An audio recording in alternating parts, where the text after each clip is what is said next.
ஓம் வீரத்வஜாய வித்மகே விக்னஹஸ்தாய தீமகி தன்னோ பௌம பிரசோதயாத். சிவஸ்ரீ ஜெயிலம் யூஎஸ் எல்லாருக்கும் வணக்கம். இந்த வீடியோல குரு பயிற்சி பலன்களை பார்க்கலாம். 2026 ஜூன் மாதம் 2ஆம் தேதி குரு மிதுனத்திலிருந்து கடகத்துக்கு பயிற்சியாராரு. கடகம் குரு பகவானுக்கு உச்ச வீடு, நண்பருடைய வீடு. 12 வருஷத்துக்கு அப்புறம் குரு பகவான் உச்ச வீட்டுக்கு போறாரு. நம்ம அத்தனை பேருக்கும் உச்ச பலன்களை கொடுக்க போறாரு. பொதுவாவே சுப கிரகங்கள்ல முழுமையான சுபர்னா அது குருவை தான் சொல்லலாம். சுக்கிர பகவானும் முழு சுபர் தான். இருந்தாலும் குரு பகவான் பார்த்தாலே கோடி தோஷ நிவர்த்தி. ஒரு ஜாதகத்துல எந்த தோஷம் இருந்தாலும் குரு பார்க்க தோஷ நிவர்த்தி, கோடி நன்மை. குருனா யாருங்க? பொதுவா குருனா தனகாரகன், பணத்துக்கு, பெரும் பணத்துக்கு அதிபதி. புத்திரகாரகன், குழந்தை வேணுமா குருவை தான் பார்க்கணும். ஒரு சுப நிகழ்ச்சி நடக்கணுமா குரு பலன் வேணும். இப்படி எல்லாத்துக்குமே குரு குருன்னு குருவை பத்தியே பேசுவோம். சூரிய குடும்பத்திலேயே பெரிய கோள் வியாழன்.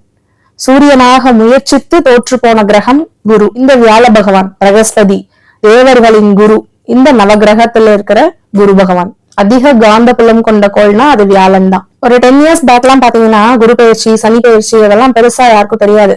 நார்மலா பாக்குறவங்களுக்கு மட்டும்தான் அதெல்லாம் தெரியுமே தவிர, இன்னைக்கு இருக்கிற மாதிரி இவ்வளோ ஒரு விழிப்புணர்வு, ஜோதிடத்தின் மீது ஆர்வம் இதெல்லாம் முன்னாடி எல்லாம் யாருக்கும் அவ்வளவா தெரியாது. முக்கிய ஸ்தலங்கள்ல மட்டும்தான் விசேஷமா இருக்கும். ஆனா இப்போ அப்படி இல்லை. எல்லாருக்குமே தெரிஞ்சது. குரு பயிற்சியா இருக்கட்டும், சனி பயிற்சியா இருக்கட்டும், இல்ல முக்கிய விரத நாட்களா இருக்கட்டும், எல்லா கோயில்லையும் கூட்டம் இடி முழங்கும். இப்ப இந்த குரு பயிற்சி பாருங்களேன், மக்கள் கொண்டாடக்கூடிய நாளா மாறிடுச்சு. இந்த கோச்சார கிரகங்களின் பயிற்சிகளை மக்கள் கொண்டாடுறாங்க. மக்கள் கொண்டாடக்கூடிய ஒரு பண்டிகையா தைப்பூசம் மாறினதுனாலதான் நம்ம கவர்மெண்ட் தைப்பூசத்தை கவர்மெண்ட் ஹாலிடேவா அனௌன்ஸ் பண்ணாங்க. இப்ப அதே மாதிரி குரு பயிற்சியையும் கவர்மெண்ட் அன்னைக்கு ஹாலிடே விடுற நாள் ரொம்ப தூரத்துல இல்லைன்னு சொல்லலாம். ஏன்னா அந்த அளவுக்கு எல்லாரும் கொண்டாட ஆரம்பிச்சிட்டாங்க. பொதுமக்கள் ஈஸியா போய் கோயில்களுக்கு போய் தரிசனம் பண்ணிட்டு வரணுன்றதுக்காக முக்கிய ஸ்தலங்கள் இருக்கிற இடத்துக்காவது அட்லீஸ்ட் அன்னைக்கு லோக்கல் ஹாலிடே அனௌன்ஸ் பண்றதுக்கான வாய்ப்பும் ரொம்ப தூரத்துல இல்ல. அதுவும் அந்த நாளையும் நம்ம சீக்கிரமே பார்க்க போறோம். அப்போ மக்கள் அனைவரும் கொண்டாடக்கூடிய குரு பயிற்சி இந்த வருஷம் எப்படி இருக்குன்னு பார்க்கலாம். குரு பகவான் மட்டும்தான் அவர் இருக்கக்கூடிய இடத்துல இருந்து ஒரு சரம், ஒரு ஸ்திரம், ஒரு உபயம் 3 ராசிகளையுமே கட்டுப்படுத்தக்கூடிய ஒரு தன்மை கொண்டவர். குரு பாக்குற இடம் சுபிக்ஷமாகும், குரு பாக்குற இடம் புனிதமாகும், குரு பாக்குற இடம் வளரும். அப்ப அதுக்காக நம்ம ஜாதகத்துல ஐயா கொஞ்சம் ஒரு கட்ட தள்ளி உட்காருங்க, என்னோட 7ஆம் இடத்தை பாருங்க, என்னோட 5ஆம் இடத்தை பாருங்க, நீங்க பாக்குற இடம் எனக்கு திருமணமாகும், எனக்கு குழந்தை கிடைக்கும், நம்மளால நகர்த்தி வச்சுக்க முடியுமா? முடியாது. அதுக்காக தான் ஒரு வருடமும் குரு ஒரு ராசிக்கு பயிற்சியாராரு. அப்போ 12 வருஷம் ஒரு ராசி மண்டலத்தை சுத்தி வருவாரு. அப்ப இதனால என்ன ஆகும்? நமக்கு நம்மளுடைய அத்தனை கட்டங்களையும், நம்மளுடைய அத்தனை ஸ்தானங்களையும் குரு பாக்குறதுக்கான வாய்ப்பு கிடைக்கும். அப்படிப்பட்ட குரு பகவான் தனகாரகன். பெரிய செல்வம் வேணுமா குருதான் வேணும். குழந்தை வேணுமா, வம்சம் தலைக்கணுமா குருதான் வேணும். திருமணம் நடக்கணுமா குருதான் வேணும். ஒரு பெரிய பதவி, பெரிய ப்ரமோஷன் கிடைக்கணுமா குருதான் வேணும். ஒரு விதத்துல குரு பகவான் தந்தைக்கான காரக கிரகம்னு சொல்லலாம். ஏன்னா 9ஆம் இடத்துக்கு அதிபதி குரு பகவான், பாக்கியஸ்தானத்துக்கு அதிபதி குரு பகவான்.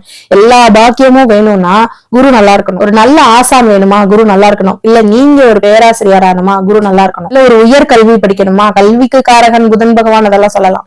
ஆனா பெரிய பதவி, பெரும் பதவி, தூரதேசத்து பயணம், பெரிய படிப்பு, PhD போன்ற பெரிய படிப்பு, அப்போ எவ்வளவு பெரிய படிப்புனாலும் அதை படிக்கிறதுக்கு குரு பகவானோட அனுகூலம் வேணும். நம்ம யாருமே பிறந்ததுல இருந்து ஒரே இடத்துல உட்கார்ந்துட்டு இருக்கிறது இல்ல, எல்லா இடத்துக்கும் போய் பயணம் பண்ணிட்டு வந்துட்டு இருக்கோம். அப்ப தூர தேசத்து பயணத்துக்கு அதிபதி குரு பகவான். குரு பகவான் ஒருத்தர் நம்மளுக்கு பலமா இருந்துட்டா போதும், நம்மளுடைய அத்தனை விஷயங்களும் நமக்கு கை கொடும். அப்படி உலக மக்கள் அத்தனை பேருக்கும் நல்லதை கொடுக்கறதுக்காக குரு பகவான் அவருடைய உச்ச வீட்டுக்கு பயணிச்சு நம்ம அத்தனை பேருக்கும் உச்ச பலன்களை கொடுக்க போறாரு. இப்போ மிதுனத்துல இருந்து கடகத்துக்கு வந்திருக்காரு. கடகம் ஒரு ஊமை ராசி, ஒரு நீர் ராசி, சந்திரனுடைய வீடு. இந்த சந்திரனுடைய காரகங்கள் அத்தனையும் குரு பகவான் கொடுப்பாரு. நிறைய பயணம் பண்ண போறோம், நிறைய டிராவல் ஃபீல்டு இம்ப்ரூவ் ஆக போகுது, டூரிசம் டிபார்ட்மெண்ட் இம்ப்ரூவ் ஆக போகுது. சந்திரன்னா என்ன? தாய்மை. அப்ப குழந்தை கிடைக்காத அத்தனை பேருக்கும் ஏதோ ஒரு விதத்துல குழந்தை கிடைக்க போகுது. எத்தனை வருஷம் ஆனாலும் தவம் வந்துட்டு இருக்கோம், எங்களுக்கு ஒரே ஒரு குழந்தை வேணும்னு ஏங்கிக்கிட்டு இருக்கவங்களுக்கு எல்லாம் இந்த குரு பகவான் அவருடைய பார்வையால, அவருடைய உட்கார்ந்துருக்க அந்த உச்ச வலிமையினால அத்தனை தம்பதியருக்கும் குழந்தை கொடுக்க போறாரு. அதே மாதிரி சந்திரன்னா மதிகாரகன். மனநலம் பாதிக்கப்பட்ட எத்தனையோ குழந்தைகள் எத்தனையோ பேர் இருக்காங்க. அப்ப அத்தனை பேர்ல சரி ஆகலாம் அப்படின்னு அவங்களுடைய ஓன் ஹாரோஸ்கோப்ல இருந்தா இந்த டைம்ல கண்டிப்பா குரு பகவானுடைய உச்ச வலிமையினால ஒரு சில மனநல பாதிக்கப்பட்ட மாற்றுத்திறனாளிகளுக்கு கூட அவருடைய மனநலனை சீர் செய்து கொடுக்க கூட இந்த குரு பகவான் உதவுவார். அதே மாதிரி கடகம் ஊமை ராசி. அப்போ பேச்சு லேட் ஆயிட்டு இருக்க குழந்தைகள் அல்லது பிறவியிலேயே பேசுறதுக்கான தடைப்பட்ட குழந்தைகள்லாம் பேசுறதுக்கான ஒரு வாய்ப்பை குரு பகவான் ஏற்படுத்தி கொடுப்பாரு. என் குழந்தை 5 வயசு ஆயிடுச்சு இன்னும் பேசல அப்படின்னு நினைச்சவங்களுக்கு கூட நிறைய குழந்தைகள் இந்த டைம்ல பேச ஆரம்பிப்பாங்க. கடக வீட்டுல அமர்ந்த குரு பகவான் அவருடைய 5ஆம் பார்வையா விருச்சக வீட்டை பாக்குறாரு. விருச்சகம்ங்கிறது 8ஆம் வீடு. 8ஆம் இடம்னாலே மர்மஸ்தானம், மறைவு ஸ்தானம். விருச்சகமும் உமை ராசி. அப்போ நிறைய கண்டுபிடிப்புகள் யாருமே இதுவரையும் கண்டுபிடிக்கல அப்படிங்கிற நிறைய கண்டுபிடிப்புகள் இந்த வருஷம் நிறைய கிரியேட் ஆகும். புதிய புதிய கண்டுபிடிப்புகள் நிறைய வரும். இன்னும் சொல்ல போனா மரைன் சம்பந்தப்பட்ட படிப்புகள் நிறைய வரலாம். கடல் சார்ந்த கண்டுபிடிப்புகள் நிறைய வரலாம். சயின்டிஸ்ட்கெல்லாம் இது ஒரு பொற்காலம்னு சொல்லலாம். ஏன்னா அவங்க ரொம்ப நாளா ஒரு விஷயத்த கண்டுபிடிக்கணும்னு ட்ரை பண்ணி தோத்து போயிட்டே இருந்திருப்பாங்க. அப்படி அத்தனை தடவை 100 தடவை தோத்தவங்களுக்கு கூட இந்த டைம்ல அவங்க கண்டுபிடிக்கணும்னு நினைச்சது அவங்களுக்கு கிடைக்கும், சக்சஸ் ஆகும். அடுத்து குரு பகவான் மகர ராசியை பார்ப்பாரு. அவருடைய சப்தம பார்வையால மகர ராசியை பார்ப்பாரு. மகர ராசிங்கிறது 10ஆம் இடம். அப்போ 10ஆம் இடம்னா என்ன? தொழில். அப்போ இயற்கையாவே இந்த இயர் அத்தனை பேருக்கு தொழில் நல்லா இருக்கும். 10ஆம் இடம் கர்மஸ்தானம்னு சொல்லலாம். அப்போ நான் ஆல்ரெடி சொன்னேன் நிறைய பேருக்கு குழந்தை கிடைக்கும்னு. அப்ப கர்ம புத்திரன் கிடைக்க போறாது. புத்திர காரகன் பாக்குறாரு. அப்ப குழந்தை இல்லாத அத்தனை பேருக்கும் குழந்தைய கொடுக்க போறாரு. அவருடைய 9ஆம் பார்வையா மீன ராசியை பார்ப்பாரு. மீன ராசியும் கடல் ராசி. அப்ப கடல் சார்ந்த போக்குவரத்துகள் அதிகமாகும். எக்ஸ்போர்ட் இம்போர்ட் பிசினஸ்ல நிறைய இம்ப்ரூவ்மெண்ட் கிடைக்கும். மகரமும் கடகமும் நம்ம இந்தியாவையும் நம்மளுடைய தமிழ்நாட்டையும் ரெப்ரசென்ட் பண்றதா நிறைய ஜோதிட ஆராய்ச்சியாளர்கள், அறிஞர்கள் சொல்லியிருக்காங்க.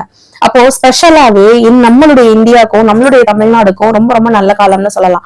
நீங்க பாருங்க நிறைய ஸ்போர்ட்ஸ்ல நம்மளுடைய இந்தியன் பிளேயர்ஸும் நம்மளுடைய தமிழ்நாடை ரெப்ரசென்ட் பண்ற பிளேயர்ஸும் நிறைய சாம்பியன்ஷிப்பை வின் பண்ணுவாங்க. குரு பகவானை பத்தி பேசணும்னா நிறைய பேசிட்டே இருக்கலாம், ஒரு நாள் பத்தாது. இனி 12 ராசிகளுக்குமான குரு பெயர்ச்சி பலன்களை பார்க்கலாம். அதுக்கு முன்னாடி நீங்க இப்பதான் நம்ம சேனலை ஃபர்ஸ்ட் டைம் பாக்குறதா இருந்தா நம்ம சேனலை சப்ஸ்கிரைப் பண்ணிக்கோங்க. இந்த வீடியோவை லைக் பண்ணுங்க. உங்க ஃப்ரெண்ட்ஸ் அண்ட் ஃபேமிலி சர்க்கிளுக்கு இந்த வீடியோவை ஷேர் பண்ணுங்க. மீன ராசிக்காரர்கள் அத்தனை பேருக்கும் இந்த குரு பெயர்ச்சி ஒரு ஜாக்பாட் யோகம்னு சொல்லலாம். ஏன்னா உங்க ராசிநாதன் குரு பகவான் உச்சமாயிருக்காரு. அதுவும் 5ஆம் இடத்துல உச்சமாயிருக்காரு. 5ஆம் இடத்துல உச்சமாயி அவருடைய 9ஆம் பார்வையால உங்க ராசியை பாக்குறாரு. அப்ப மீனராசிக்காரர்கள் நிறைய பேர் 7.5 சனியால, ஜென்ம சனியால பாதிச்சுட்டு இருக்கீங்க. அப்ப அந்த சனி பகவானுக்கும் குரு பகவானுடைய பார்வை கிடைக்கிறனால சனி பகவான் இந்த இடத்துல புனிதமாறாரு. அப்ப நீங்க எல்லாத்தையும் மறந்துடலாம். 7.5 சனி மறந்துடலாம், ஜென்ம சனி மறந்துடலாம். கொடி கட்டி பறக்கக்கூடிய ஒரு காலம் வந்துருச்சு. எந்த ஒரு ராசியா இருந்தாலும் அவருடைய ராசிநாதனே ராசியை பாக்குறது ரொம்ப ரொம்ப சிறப்பு. அப்ப உங்க ராசிநாதனே உங்க ராசியை பார்க்கும்போது, அதுவும் உச்ச வலிமையோட பாக்குறது, மீனராசிக்காரர்கள் அத்தனை பேருக்கும் ஒரு சூப்பர் சூப்பர் சூப்பர் டூப்பர் யோகம். அப்ப குரு பலன் வந்துருச்சான்னு காத்துட்டு இருந்தவங்களுக்கு குரு பலன் வந்துருச்சு. குரு வந்துட்டாரு. அத்தனை பேருக்கும் அத்தனை விதமான நல்ல பலனும் கிடைக்க போகுது. நீங்க என்னென்ன கேக்குறீங்களோ எல்லாமே உண்டு. வேலை வேணுமா எடுத்துக்கோங்க. திருமணம் நடக்கணுமா நடத்தி வைப்பாரு. கடன் தீரணுமா குறைச்சு கொடுப்பாரு. கடனே இல்லாமாக்கி தருவாரு. லக்ஸரியான லைஃப் வேணுமா எடுத்துக்கோங்க. நிம்மதியான வாழ்க்கை வேணுமா அதுவும் உங்களுக்கு தான்.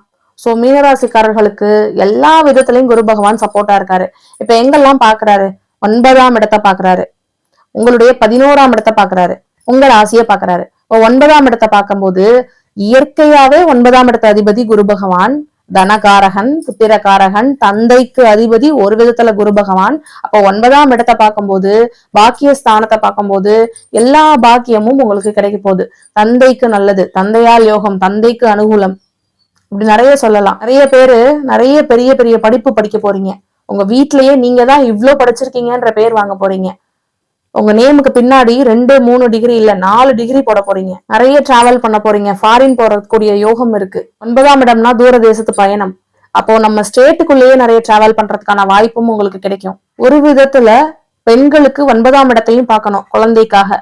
இப்ப இந்த டைம்ல கர்ப்பப்பை ப்ராப்ளம் பாதிக்கப்பட்டு பெண்கள் குழந்தைக்காக ஏங்கிட்டு இருந்தவங்கன்னா இந்த டைம் அத்தனை பேருக்கும் குழந்தை பாக்கியம் உண்டு. 5ல குரு கெஞ்சினாலும் கிடைக்காதுன்னு சொல்லுவாங்க. அப்ப 5ஆம் இடத்துல அமர்ந்த குரு பகவான், உச்ச வலிமை பெற்ற குரு பகவான் 100 இல்ல 200% யோகத்தை உங்களுக்கு கொட்டி கொடுக்க போறாரு. 5ஆம் இடத்துல குரு பகவான் அமர்ந்திருக்காரு. 9ஆம் இடத்தை பாக்குறாரு. அப்போ லக்ஷ்மி ஸ்தானங்களை குரு பகவான் பாக்குறனால உங்க வீட்டுக்கு லக்ஷ்மி, மகாலட்சுமியோட வரவு இருக்கு. நீங்க இயற்கையா சந்திக்கிற நபர்கள் கூட லக்ஷ்மிங்கிற பேரோட இருப்பாங்க. 11ஆம் இடமான லாபஸ்தானத்தை பார்க்கும்போது உங்களுடைய மூத்த சகோதரங்களுக்கு நல்லது. இந்த டைம்ல உங்களுடைய மூத்த சகோதரர்கள் வீட்டுல சுப நிகழ்ச்சி உண்டு. அவங்களுக்கு ஒரு நல்ல ஜாப் உண்டு. உங்களுக்கு எப்படி லாபஸ்தானத்தை பாக்குறாரோ அதே மாதிரி உங்களுடைய உடன்பிறப்புகளான மூத்த சகோதரர்களுக்கும் லாபஸ்தானத்தை பாக்குறாரு.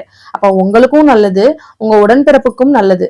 கப்புள் கோல்ஸ் மட்டும்தான் பார்க்கணுமா, ஃப்ரெண்ட்ஷிப் கோல்ஸ் மட்டும்தான் பார்க்கணுமா, சிப்ளிங் கோல்ஸ் பாருங்க அப்படின்னு சொல்லி இந்த டைம்ல உடன்பிறப்புகள் ஒன்னா சேர்ந்து முன்னுக்கு வரக்கூடிய காலகட்டம்னு சொல்லலாம். உங்களுடைய ஆசைகள் அத்தனையும் நிறைவேற போகுது. குருனா பெரிய மனுஷன், பெரும் பதவிக்கு அதிபதி. அப்படிப்பட்ட குரு பகவான் உங்களை பாக்குறாரு, 9ஆம் இடத்தை பாக்குறாரு, 11ஆம் இடத்தை பாக்குறாரு. உங்க அத்தனை பேருக்கும் ஒரு பதவி உண்டு, ஒரு பெரிய தலைமை பொறுப்பு உண்டு. கோயில் திருப்பணி செய்யக்கூடிய பாக்கியம் கிடைக்க போகுது. ஏன்னா 5ஆம் இடத்துல உட்காந்து 9ஆம் இடத்தை பாக்குறாரு. அப்ப கோயில் திருப்பணி செய்யக்கூடிய பாக்கியம் கிடைக்கும். ஒரு சில மீனராசிக்காரர்களுக்கு யாராவது ஏற்கனவே முதல் திருமணம் சரியில்லைன்னா 2வது திருமணத்துக்கான அற்புதமான வாய்ப்பு இருக்கு. இப்ப சந்திரனுடைய வீட்டுல குரு பகவான் அமர்ந்திருக்கிறதுனால இந்த இடத்துல பரிவர்த்தனையும் யோகம் வேலை செய்யும். அப்ப பரிவர்த்தனையின் மூலம் சந்திரன் அங்க போயிருவாரு, குரு பகவான் உங்களுடைய மீன வீட்டுக்கு வந்துருவாரு. அப்ப இதனால என்ன ஆகும், ஆட்சி வீடுக்கே வந்த பலன் கிடைக்கும். அப்ப தாய்க்கும் நல்லது, உங்க மனசு நல்லா இருக்கும். நான் தான் ராஜா நான் தான் மந்திரிங்கிற மாதிரியான வாழ்க்கை உங்களுக்கு கிடைக்கும். நீங்க யாரையும் எக்ஸ்பெக்ட் பண்ணி காத்துட்டு இருக்கணும்னு அவசியம் இல்லை. உங்க ரூட் கிளியர் ஆயிடுச்சு, கிரீன் சிக்னல் காட்டியாச்சு. எந்த விஷயமா இருந்தாலும் சரி, நீங்க உங்க பாத்துல 1000 வாட்ஸ் பல்பை போட்ட மாதிரி பிரகாசமான ஒளி இருக்கு. நீங்க எப்போதும் போல எந்த கவலையும் இல்லாம டிராவல் பண்ணி நீங்க போயிட்டே இருக்கலாம். உங்க ராசியிலே சனி பகவான் அமர்ந்திருக்காரு, அவருக்கு சுபத்தன்மை கிடைக்குது. அவர் மட்டும் உங்களை அப்பப்ப டியூன் பண்ணிட்டே இருப்பாரு. இப்படி போ அப்படி போன்னு கரெக்டா உங்களை வழி நடத்திட்டே இருப்பாரு. ஏன்னா சனி பகவான்றது நீதிமான். அப்போ குருவினுடைய பார்வை சனி பகவானுக்கு கிடைக்கும் போது சனி பகவான் கிட்ட இருக்க அத்தனை நல்ல கேரக்டரிஸ்டிக்ஸும் உங்களுக்கு கிடைக்கும். தானத்திலே சிறந்தது அன்னதானம். அப்ப அன்னதானம் பண்ணணுங்கிற எண்ணம் உங்க மனசுல வந்துட்டே இருக்கும். சோ இப்படி மீனராசிக்கான பலன்கள் நிறைய சொல்லலாம். இனி அடுத்தடுத்த வீடியோக்கள்ல நிறைய பார்க்கலாம். இந்த குரு பயிற்சி உங்களுக்கு தான் ஜாக்பாட் யோகம். குரு பயிற்சியை கொண்டாடுங்க. இந்த குரு பயிற்சியில எல்லாரும் என்ன பண்ணலாம்னா, புதுக்கோட்டை மாவட்டம் ஆலங்குடியில் அமைஞ்சிருக்க குரு பகவானுடைய ஸ்தலத்திற்கு போயிட்டு வரலாம். மதுரை மாவட்டம் சோழவந்தானுக்கு அருகாமையில் இருக்க குருவித்துறைங்கிற குரு ஸ்தலத்துக்கு போயிட்டு வரலாம். அல்லது திருச்செந்தூர் முருகனை போய் பார்த்துட்டு வரலாம். ஏன்னா திருச்செந்தூர் முருகன் குருவினுடைய அம்சமா திகழ்றவர். பிராக்டிக்கலா என்ன பண்ணிக்கலாம்னா, குரு குழந்தைக்கு காரகமா வரவர். அப்போ குழந்தைகளுக்கு நிறைய ஹெல்ப் பண்ணலாம், படிப்புக்கு ஹெல்ப் பண்ணலாம், இல்ல மருத்துவ செலவுக்கு ஹெல்ப் பண்ணலாம். அல்லது திருமணத்துக்கான முக்கிய கிரகம் குரு பலன் வந்துருச்சான்னு தான் கேட்பாங்க. அப்போ ஏழை எளிய பெண்களுக்கு திருமணத்துக்கான உங்களால முடிஞ்ச சிறிய உதவி செய்யலாம். படிக்கிற குழந்தைங்களுக்கு நோட் புக்ஸ் வாங்கி கொடுக்கலாம். இல்ல பரிகாரமா தான் பண்ணணும் அப்படின்னு நினைக்கிறவங்க வியாழக்கிழமைகள்ல வெள்ளி கொண்டை கடலைய நவகிரக ஸ்தலத்திலேயோ அல்லது குரு ஸ்தலத்திலேயோ தட்சிணாமூர்த்தி ஸ்தலத்திலேயோ நம்ம போய் வழிபாடு பண்ணிட்டு உங்க கையால அங்க இருக்கிற குழந்தைகளுக்கு முதியவர்களுக்கு கொடுத்து தானம் பண்ணிட்டு வரலாம். மீண்டும் அடுத்த வீடியோவில் உங்களை சந்திக்கும் வரை உங்களிடமிருந்து விடைபெறுவது உங்கள் ஜோதிடர் நிர்மலா இரோஜி. நன்றி, வணக்கம்.